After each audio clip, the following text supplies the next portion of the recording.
there lived a boy named James. He dreamed of exploring distant lands and traveling to unknown places. When James was ready to set out, his father gave him a compass and a map that led to the lost city of dragons. James was surprised, but for the sake of adventure, he decided to go on this dangerous and unsafe expedition. Along the way, he learned about many difficulties and dangers that the old sailors in the ports told him about. But nothing stopped him except the desire to find this lost city.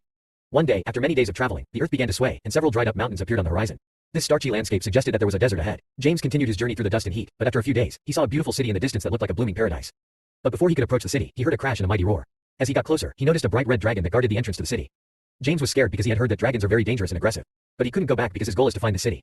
Instead, he decided to use his mind and started feeding the dragon his favorite fruits and vegetables. The dragon was very pleased with the food and allowed James to enter the city. When James entered the city, he saw the masterpieces of art and stopped for hours to examine each colorful statue and relic. There were numerous treasures in the city that the dragons had kept for many years.